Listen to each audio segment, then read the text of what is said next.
last part, okay? Okay na tayo dito? Okay na tayo dito? Now, let's proceed now to pre-gestational condition. Ito yung mga sakit na meron na si nanay bago pa siya magbuntis. Conditions that are already present before a woman gets pregnant. And it will make them high risk of getting pregnant because of this condition. Shall we start? Can we?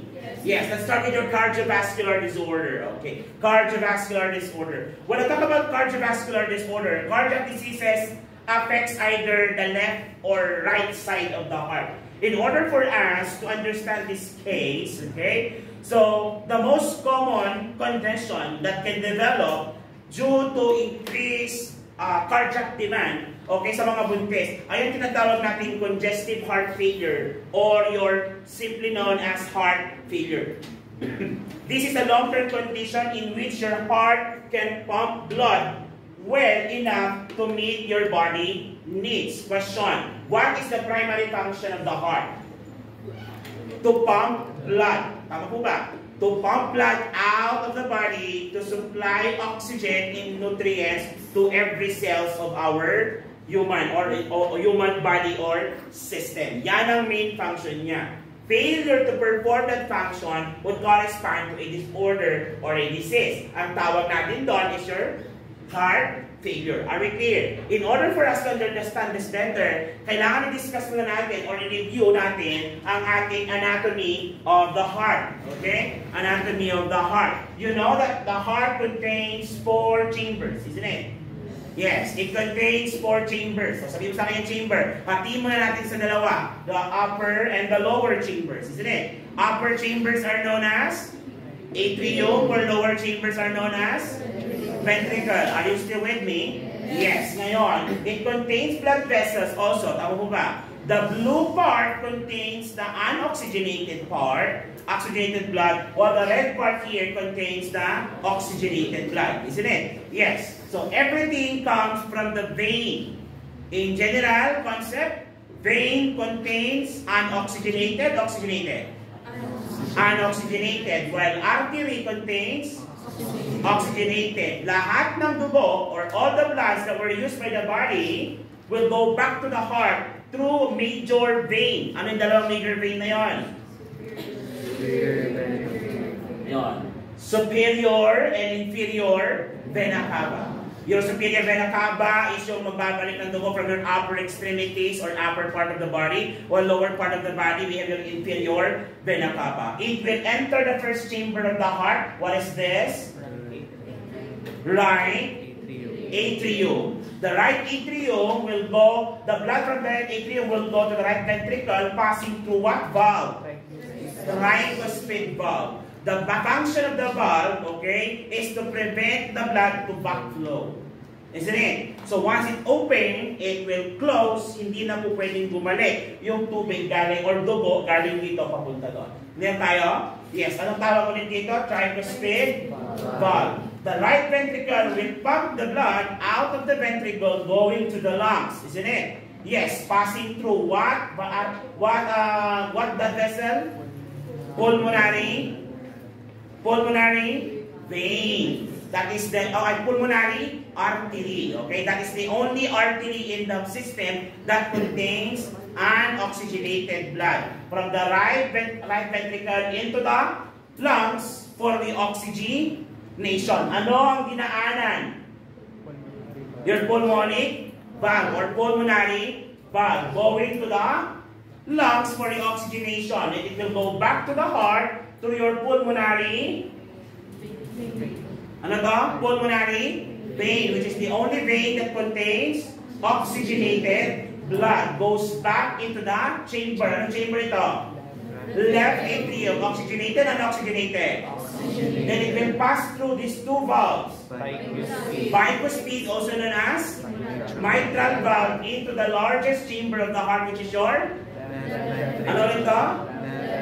your left ventricle. Then tayo? Then the left ventricle will now pump, which will have the most pressure. Okay, so may pinakamalaming muscle para i-pump yung blood going to the aorta, which is the largest blood vessel and artery in the human body. Are we clear? Ano ang dinaanan niya dito?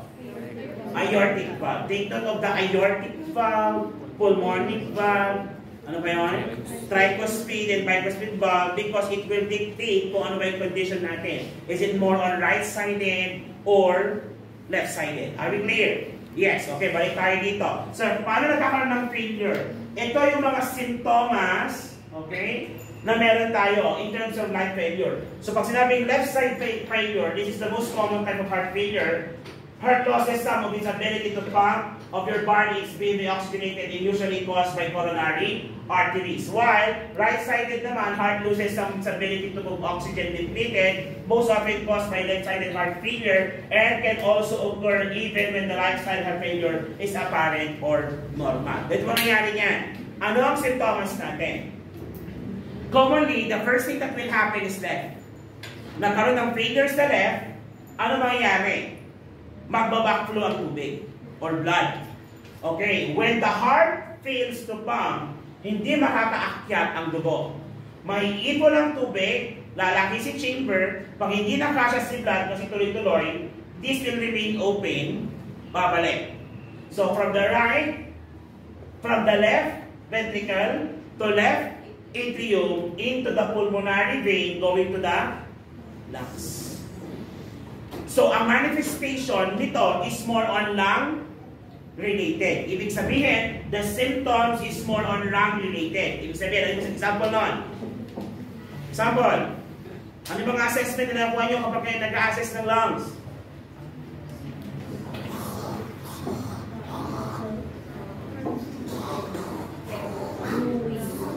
Brewing. Sa mga blood vessels yun. Diba? Yun yung brewing. When you listen to a blood vessel that has high blood flow, ano yung? Yon, crackle sounds. Ano ba? Yung fine crackle sounds also known as? Rals. Oh, sabi nung section, rails. Yan. Okay, rals or rails. Ano ba? Yung wrong time. So yun yung mga yon. Pwede mo magkaroon ng pulmonary edema. Yes, kasi technically, kapag na-misplace ang tubig at nagpunta dun sa lugar na hindi na siya dapat ton, that would cause the edema. Ang tawag doon, pulmonary edema kapag nangyari sa lungs. Kasi ang backflow ng dugo, papunta sa lungs. Kapag ang nag-fail naman, hindi tumibok ang right. Nag-fail ang right na tumibok. Malakas pa rin ba ang tibok ng left? Yes. So, ipupush na yung dugo, ipush na yung dugo, push na yung dugo palabas. So, pupunta siya sa ating different system. Ano yung symptoms? Edema. Okay? Pag pumunta sa different parts of the body, this will be the possible signs and symptoms. Take note of them. Pag right-sided, we have your, also known as cor pulmonary. Okay, we have your fatigability. Bakit may fatigability yung right-sided heart failure? Na-oxygenate ba ang dugo? Hindi. Kung hindi na-oxygenate ang dugo, iikot ba ang dugo na oxygenated? No. Kaya ang pasyente, laging hapo, laging pagod kasi kulang sa oxygen. Kaya may fatigability. Meron tayong peripheral venous pressure. Pag sinabing increased peripheral venous pressure, peripheral, extend mo yan. Extend. Yan ang peripheral mo. Pulso, pulso, pulso, pulso. Clear? Kasi ang blood, nakapunta ba sa lungs? Nakapunta ba sa lungs? Hindi. Kasi nga, hindi makatibok ng maayos si right. Anong nangyari? Nag-backflow lahat papunta sa mga ugat. Kaya nagkakaroon siya ng mga distended veins.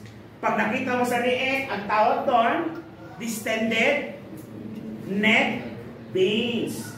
Kapag ginawa mo ang pulso, weak or bounding? Bounding pulse. Anong score? Positive 2 or positive 4? 4 kasi yun ang bounding pulse. Ang normal pulse is positive 3. Slightly diminished, positive 2. Very little and non-palpable, positive 1. Alala niyo pa ba yun on how you grade your pulse rate? Ako nakalimutan na naman. Bilateral yan, sinicheck mo, okay? Then meron pa tayo dito, enlarged liver spleen. Kasi ba may edema? Yes, babalik to. Pag bumalik yung tubig, pupunta sa different types of organ, mag-stay din yung tubig. Ano nangyayari kapag napupuno ng tubig ang isang cell? It will expand. Anong tawag natin doon? Edema. Okay? Edema. What else? Maybe secondary to chronic problem. Distended jugular vein. Yan. Sinabi ko na kanina. Ano pa? Anorexia and complaints of GI distress. Why? Dahil sa oxygenation problem. Okay? Then, weight gain. Bakit siya may weight gain? Hindi na kumakain, sir. Kasi, naiipon ba ang tubig ng katawan? Yes, yung naiipong tubig ng katawan, hindi na ilalabas kasi nga, hindi pumupunta sa kidney for circulation. Ano nangyari? Naiipon sa katawan, dumadagdag sa kanyang timbang. Kaya meron tayong weight gain. And dependent edema, ito. Graded pa yan. Kadalasan, pitting. When you say pitting, ano ibig sabihin nun? When you pit, when you sundot-sundot, it will create a pit. Para sa may butas. Lumulubog. Hindi mo mapalik agad. Yun, pitting edema. You'll also grade that. Tama? Yes, you're also going to grade that. Yung pitting edema. Unlike naman pag left-sided, it's more on lung related. Nandyan si what? Paroxysmal nuclear dyspnea. Elevated pulmonary capillary wedge. Pressure. Meron siyang cough, crackles, wheezes, blood-tinged sputum, and tachypnea. Restlessness din siya. Confusion. Orthopnea. What is orthopnea? Difficulty of breathing during lying position. Diba? During lying position. Okay? Kaya dapat niya naka-high Fowler's or at least semi-Fowler's. Tachycardia because the heart is trying to compensate. Okay? What is tachycardia? Fast pulse rate. Tama po ba? Yes. Exertional dyspnea, fatigue, and cyanosis. Those are the possible. Bakit sa cyanosis? Kasi hindi naman na nakakaikot din yung oxygen kasi nandun na lang siya sa lungs, tama? Yes, nandun na lang sa puso, konti lang yung umiikot na oxygen. So those are the signs and symptoms that you may see, okay? Kapag meron tayong left-sided heart failure. Basta pag natin yung lung-related, left-sided heart failure, okay? Other than that, edema, megaly, that is your right-sided heart failure. Are we clear? Sir, paano may relate sa pregnancy? May problema si puso. Pag may problema si puso, problema din po ba ang perfusion? Yes, hindi siya makakapag-deliver ng enough oxygen not only to her body but also to her growing fetus. At pag ikaw ay nagbuntis, madodouble ba ang work ng puso? Yes. Hindi nakakapag-work na maayos. The heart is already failing. Nagbuntis ka pa, di lalo siyang mag-fail. Ngayon tayo, kaya dinidiscourage ang mga babae na mayroong congenital heart failure. Yung mga conditions na heart failure. Kasi nga, the body may not be able to compensate due to the changes that is required by the pregnancy itself. Kaya ganun po kadelikado pag ikaw ay magbubuntis na mayroong cardiovascular disorder. There tayo, or your heart failure. Now, what are the possible conditions that can cause your cardiovascular disorder? Ayan, hindi tayo muna. Okay? The most common condition that can cause heart disorder are your valve damages. Naalala niyo pa sila valve? Ano na yung dalawang valve natin sa right? Separates the atrium and ventricle. Ano yun? Tricuspid valve. Separates the ventricle and pulmonary artery. Pulmonic valve. Separates the left ventricle and left atrium. Bicuspid or mitral valve. And separates the right ventricle, left ventricle and the aorta. Aortic valve. So yung dalawa nga sa kanan is pulmonic tsaka tricuspid. Ang dalawa nga sa kaliwa, aortic tsaka ano ulit? Bicuspid. Kaya nga, ang madalas sa sira dyan si aortic. Kaya common ang left. Kaya pag sinabi, meron siyang pulmonic stenosis. Anong complication ang pwede mangyari? Left or right-sided heart failure? Left or right-sided heart failure? Pulmonic stenosis. Pag sinabing stenosis, we are referring to the hardening of the valve. Diba? Narrowing. Nagkaroon ng hardening kaya nag-narrow. Hindi bumubukas na maayos. Masikip na lagi. Pag masikip na lagi, parang may nakabara. Tama mo ba? Pulmonic valve, right or left? Right-sided heart failure. Because pulmonary valve is located in your right side of the heart. Are we clear? Ang pasyente was diagnosed with aortic stenosis. Ano possible complication?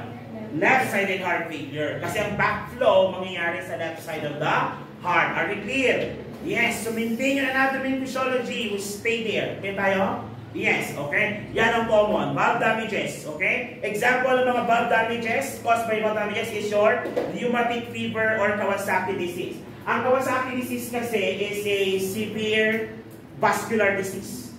Nagkakaroon ng multi-system inflammation ng inyong vasculature. Imagine mo yung mga daanan ng dugo mo na mamaga. Ganon ang Kawasaki disease. Okay?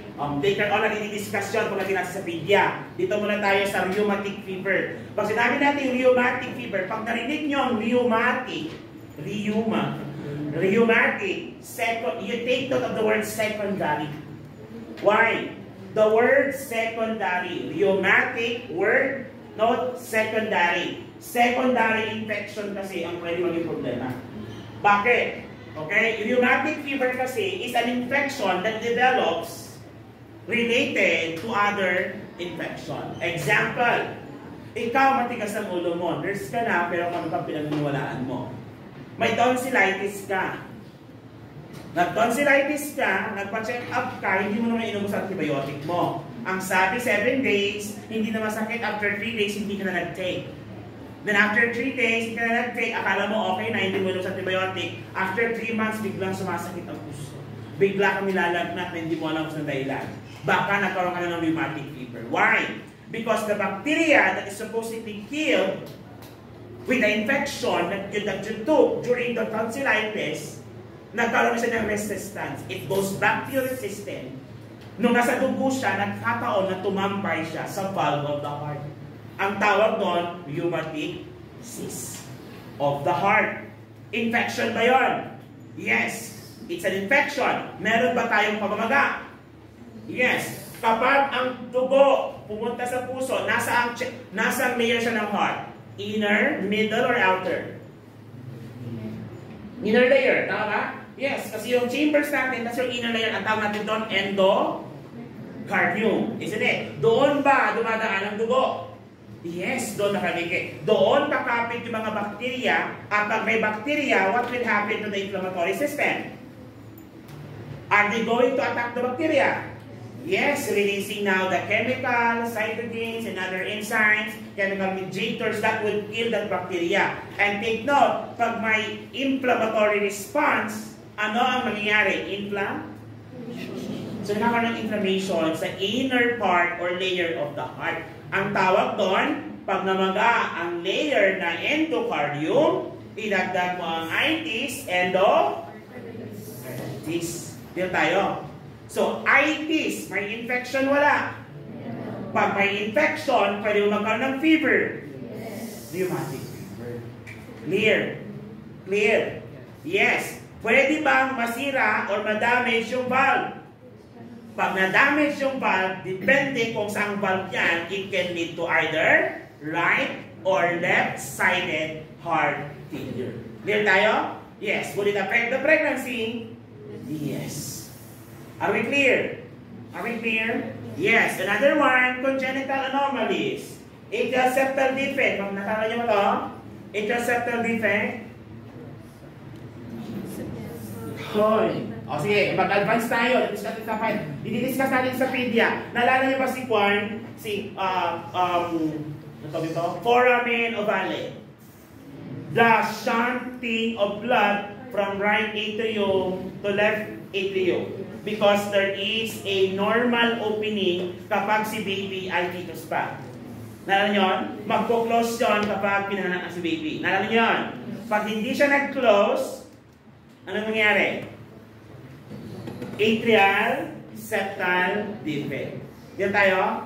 So this is the abnormal opening between the two atriums. Still remember? Abnormal opening between the two atrium. Anong tawag natin doon? Atrial septal defect. Right side of the heart contains unoxygenated blood. Tama mo ba? Left side of the heart contains oxygenated blood. Tama mo ba? Yes. Tendency. Kapag ang puso, if this is the heart, sana mas malaki ang pressure. Left or right? Left.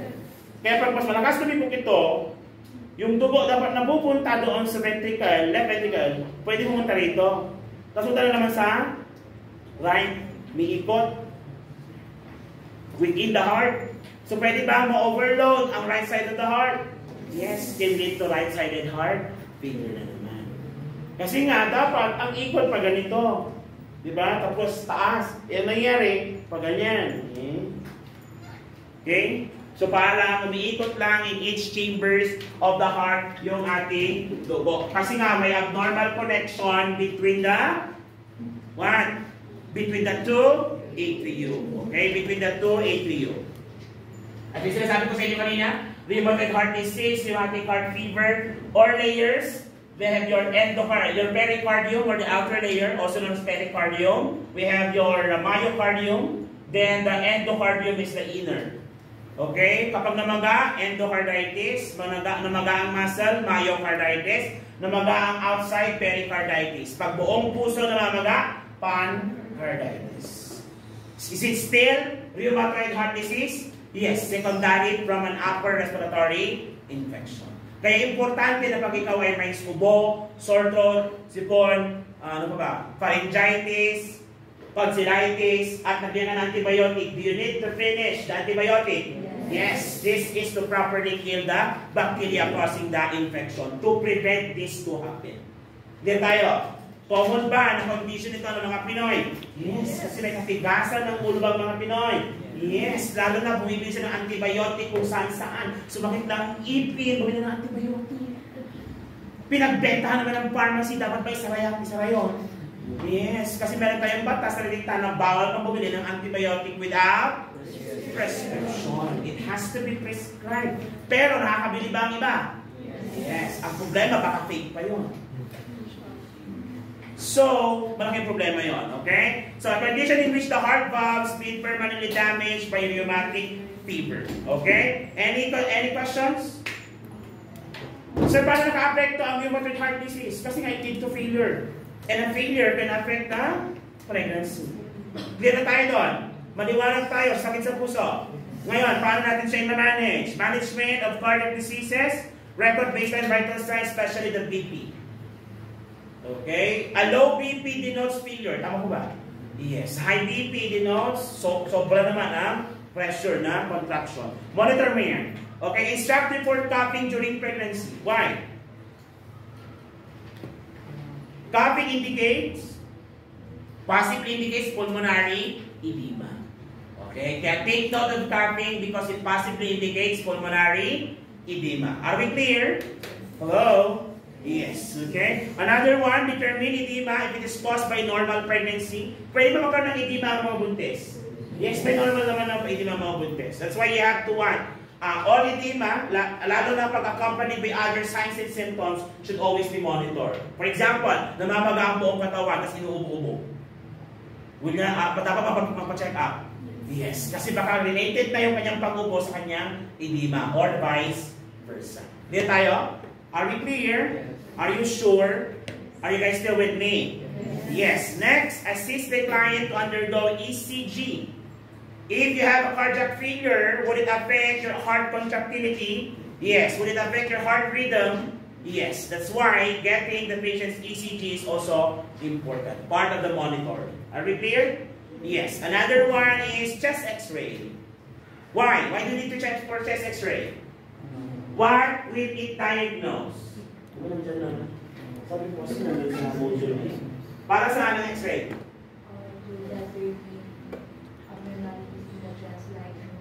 Yon. Kasi nga, there is a possible affectation of the lungs, isn't it? Are we going to be able to see pulmonary edema using chest X-ray? Yes. Clear? So, diagnostic test yan. 2D echo, ganun din. Para makita natin mga chambers of the heart kung nag-fluid overload na ba tayo. Okay? Another one is treatment, rest. Of course, if your heart is not pumping well, para hindi siya may stress, huwag mong pagurin. Tama? Huwag mong pagurin. So, paano hindi pagurin ng puso? Pahinga. Kaya mga pasyente ito minsan, lalo pag puntisa sila, tapos may congenital heart failure, ano ang kanilang number 1 na reset ni doktor? Complete bed rest. Minsan pa nga, without bathroom privileges. Alam mo, without bathroom privileges, hindi mo sila pwedeng pumunta ng CR. Dapat nandun lang sila sa bed. So doon sila iihi, sir? Kahit hindi naman sir? Yes. Okay, diaper. Okay, pag some cases talagang pambalitin, pwede naman nilang ikapit na mga ganong bagay. Okay? Kailangan complete bed rest. Okay? 3 years of the day. Okay? Ano ang possible? Ano ang possible nursing diagnosis? Kulang pa sila sa oxygen. Yes, madaling mapagod. Yes, fatigability. Dahil kulang sa oxygen, madaling mapagod, hindi nila ma-tolerate ang movements. Isn't it? So ano ang possible diagnosis? Impaired physical mobility. What else? Activity intolerance. They cannot tolerate activity. Because when they move, they can easily get tired. Yun ang clue mo doon. Madaling mapagod. Fatigability. Yung mga ganong scenario, nakita mo yung fatigability, nakita mo yung fatigability. Easy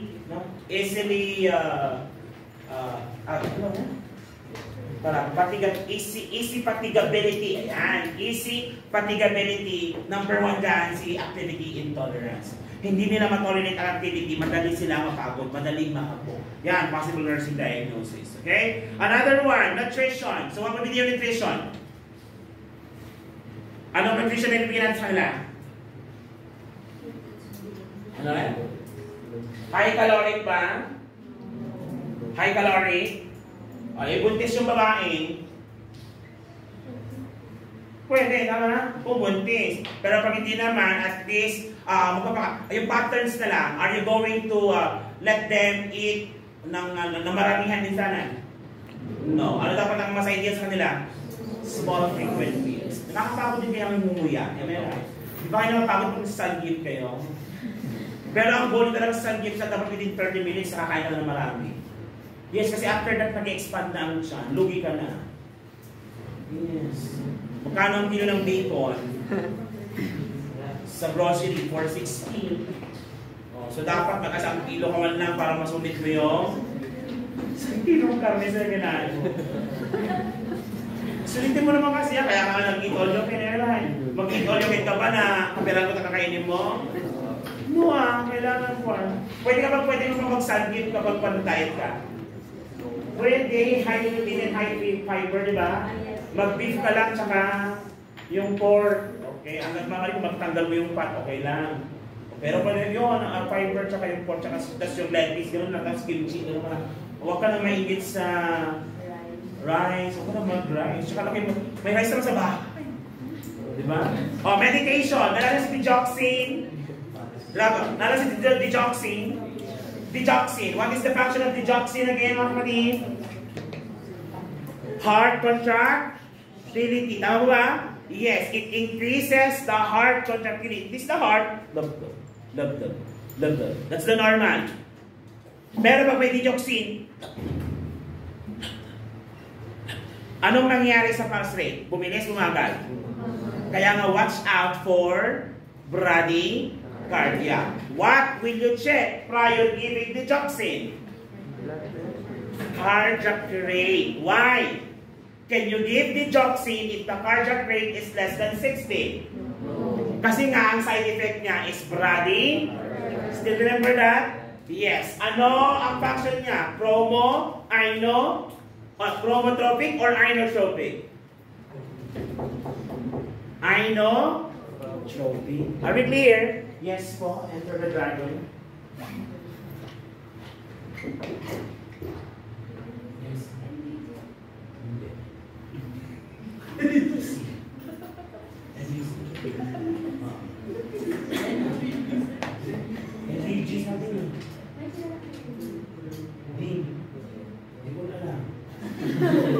NBC pa, NBC. NBC ka ba? B.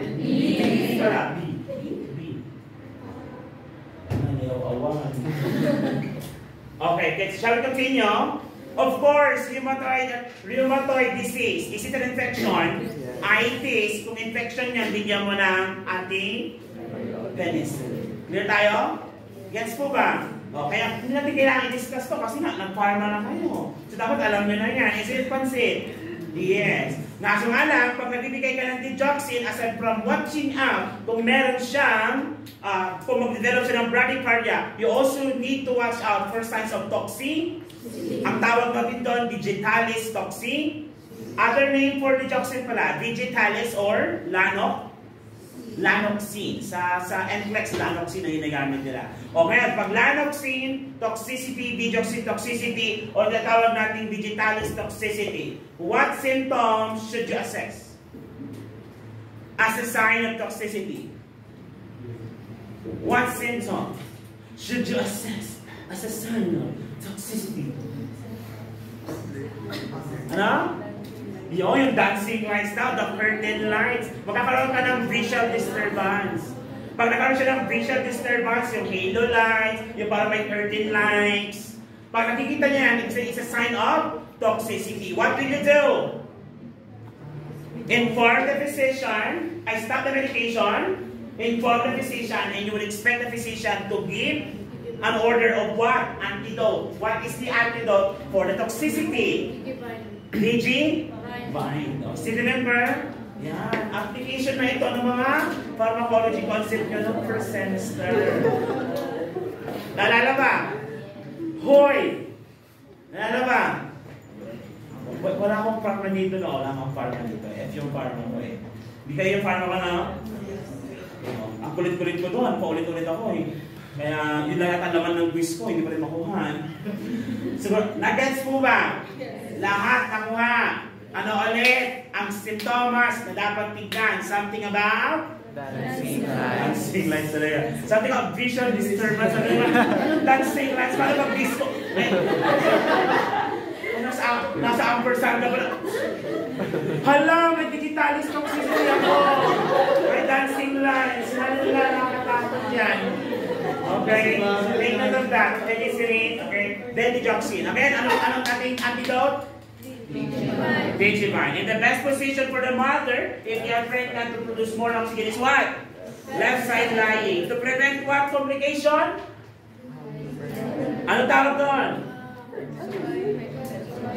Supine hypertension. Yung supra, ano ba yun? Supine hypertension o yung supra, ano yun?